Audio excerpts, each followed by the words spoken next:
प्यारे बच्चों, हम 7th क्लास की हिंदी वसंत पाठ्य पुस्तक से छठा पाठ रक्त और हमारा शरीर पढ़ रहे थे।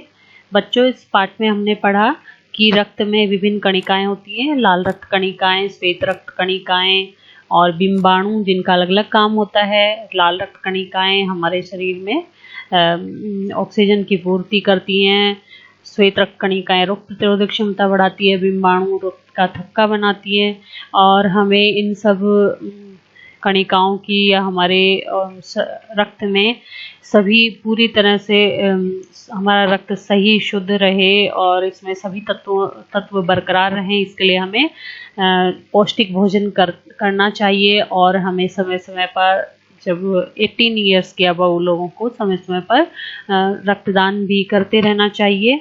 इससे हम स्वस्थ रहते हैं। आइए अब हम इसके प्रश्नों पर चर्चा कर लेते हैं। 4 महीने के होते होते ये नष्ट हो जाते हैं। इस वाक्य को ध्यान से पढ़िए। इस वाक्य में होते होते के प्रयोग से बताया गया है कि 4 महीने से पूर्व ही ये नष्ट हो जाते हैं, यानी महीने से पूर्व, महीना पूरा होते होते यानी महीने से पूर्व। इस तरह के 5 वाक्य बनाइए जिनमें शब्दों का प्रयोग हो, जैसे बनते बनते, पहुँचते पहुँचते, लेते लेते और करते करते। तो देखिए, मेरी नौकरी की बात बनते बनते बिगड़ गई, यानी कि बनने से पहले ही बिगड़ गई। प्लेटफॉर्म में समय पर पहुंचते पहुंचते भी हमारी गाड़ी छूट गई, क्योंकि हम समय पर पहुंचे नहीं थे, बस पहुंचने वाले थे। मेरे लेते लेते भी सामान रह गया, यानी कि कुछ सामान हमसे छूट गया।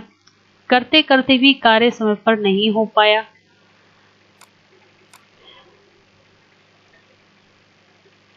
इन प्रयोगों को पढ़िए। सड़क के किनारे किनारे पेड़ लगे हैं, आज दूर दूर तक वर्षा होगी। तो इन वाक्यों में जैसे होते होते और किनारे किनारे और दूर दूर ये शब्द दोहराए गए हैं, पर हर वाक्य में अर्थ भिन्न है। जैसे किनारे किनारे का अर्थ है किनारे से लगा हुआ और दूर दूर का बहुत दूर तक। आप भी निम्नलिखित शब्दों का प्रयोग करते हुए वाक्य बनाइए और उनके अर्थ लिखिए, जैसे ठीक ठीक, घड़ी घड़ी, कहीं कहीं, घर घर और क्या क्या।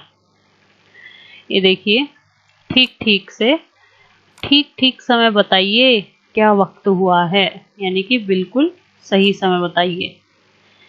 घड़ी घड़ी यानी हर घड़ी, तुम घड़ी घड़ी मुझसे पूछने मत आया करो। कहीं कहीं, कहीं कहीं पर, इस जगह पर कहीं कहीं ही पानी मिलता है। घर घर यानी हर घर में, घर घर जाकर हर बच्चे को पोलियो की दवा पिलाओ। क्या क्या यानी और क्या, बच्चों को खाने में क्या क्या अच्छा लगता है। रक्त के बहाव को रोकने के लिए क्या करना चाहिए? प्रश्न नंबर 1, इसका उत्तर है जब शरीर के किसी हिस्से पर घाव बन जाए और रक्त बहने लगे तो सर्वप्रथम उस स्थान पर साफ कपड़े को कसकर बांध देना चाहिए ताकि रक्त के प्रवाह को रोका जा सके। इस तरह रक्त का प्रवाह तुरंत रुक जाएगा। परंतु इस तरकीब से भी बात ना बने तो रक्त का प्रवाह बना रहे तो तुरंत ही डॉक्टर के पास उपचार के लिए मरीज को लेकर जाना चाहिए। प्रश्न नंबर 2 है, खून को भानुमति का पिटारा क्यों कहा जाता है?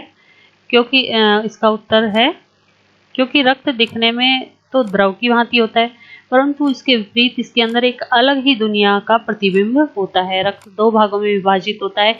एक भाग तरल होता है जिसे प्लाज्मा कहते हैं और दूसरे भाग में हर प्रकार और आकार के कण होते हैं। कुछ सफेद होते हैं, कुछ लाल होते हैं और कुछ रंगहीन होते हैं। ये सब कण प्लाज्मा में तैरते रहते हैं। रक्त का लाल रंग लाल कणों के कारण होता है, क्योंकि रक्त की एक बूंद में इनकी संख्या करीब 40 से 55 लाख होती है। इनकी इसी अधिकता के कारण रक्त लाल प्रतीत होता है। इनका कार्य ऑक्सीजन को शरीर के एक स्थान से दूसरे स्थान तक पहुंचाना होता है। लाल कण के बाद सफेद कणों का कार्य रोगाणु से हमारी रक्षा करना होता है। जो रंगहीन कण होते हैं जिन्हें हम बिंबाणु कहते हैं, इनका कार्य घाव को भरने में या रक्त का थक्का बनाने में मदद करता है। इस प्रकार रक्त की एक बूंद अपने में ही जादुई दुनिया को समेटे हुए है। इसके लिए इसको भानुमति का पिटारा कहना बिल्कुल सर्वथा उचित है। प्रश्न नंबर 3, एनीमिया से बचने के लिए हमें क्या क्या खाना चाहिए? उत्तर है, इससे पहले समझना आवश्यक है कि एनीमिया क्या है। जब हमारे शरीर को उचित पौष्टिक आहार नहीं मिल पाता तो हमारे शरीर में रक्त का निर्माण बंद हो जाता है और शरीर में रक्त की कमी होने लगती है और रक्त में होने वाली लाल कणों की इसी कमी को एनीमिया कहते हैं। इसलिए हमें चाहिए कि हम सदैव पौष्टिक आहार लें, जैसे हरी सब्जियां, दालें, दूध, मांस, मछली, अंडे इत्यादि प्रचुर मात्रा में लें। प्रश्न नंबर 4, पेट में कीड़े क्यों हो जाते हैं और इनसे कैसे बचा जा सकता है? जब हम बाहर का दूषित खाना और जल पीते हैं, ये दोनों दूषित खाना और जल हमारे शरीर में पेट के कीड़ों के लिए वाहक के रूप में कार्य करते हैं। कुछ कीड़ों के लार्वा तो जमीन के ऊपरी सतह पर होते हैं, इसलिए हमें चाहिए कि हम नंगे पैर इधर उधर ना घूमें। शौचालय का इस्तेमाल करने के पश्चात साबुन से भली भांति हाथ धोएं, बाहर का खाना ना खाएं, दूषित पानी ना पिएं आदि सावधानियों से स्वयं को इन पेट के कीड़ों से बीमार होने से बचा सकते हैं। रक्त के सफेद कणों को वीर सिपाही क्यों कहा गया है? इसका उत्तर है, सफेद रक्त कणों का कार्य शरीर में घर बना रहे रोगाणु से हमारी रक्षा करना होता है। ये रक्त कण उनसे एक वीर सिपाही की भांति लड़ते हैं और जहां तक संभव हो सके उनकी कार्य क्षमता को लेकर शिथिल कर हमें उनसे सुरक्षा प्रदान करते हैं। इसलिए इन्हें वीर सिपाही की संज्ञा दी गई है। एक वीर सिपाही देश की रक्षा करने हेतु बाहरी ताकतों से लोहा लेता है और देश उसकी सीमा को सुरक्षा प्रदान करता है। प्रश्न नंबर 6 है, ब्लड बैंक में रक्तदान से क्या लाभ है? ब्लड बैंक को अस्पताल में बनाने का उद्देश्य यह है कि मरीज को रक्त की आवश्यकता होने पर रक्त की आपूर्ति कराई जा सके। हर मनुष्य का रक्त एक समान नहीं होता है। रक्त को 4 वर्गों में विभाजित किया गया है। इसी रक्त विभाजन के आधार पर हर व्यक्ति को अलग अलग रक्त समूह चढ़ाया जाता है। इसी आधार पर ब्लड बैंक का निर्माण हुआ। परंतु इस बैंक को बनाए रखने के लिए रक्त की आवश्यकता होती है, जो भी तभी संभव है जब हम सब समय समय पर रक्तदान करते रहें और ब्लड बैंक में रक्त का भंडार बनाए रखें।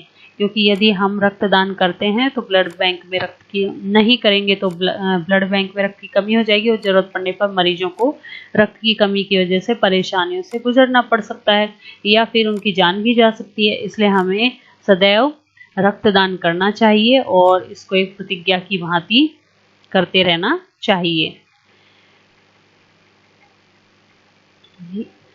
ये प्रश्न देखिए बच्चों, सांस लेने पर शुद्ध वायु से जो ऑक्सीजन प्राप्त होती है उसे शरीर के हर हिस्से में कौन पहुंचाता है? कौन पहुंचाता है? सफेद कण, सांस नली, लाल कण या फेफड़े? सांस लेने पर शुद्ध वायु से जो ऑक्सीजन प्राप्त होती है उसे शरीर के हर हिस्से में लाल कण पहुंचाते हैं। ठीक है बच्चों, आगे के प्रश्न कल करेंगे। इनके उत्तरों को आप अपनी नोटबुक में नोट कीजिए।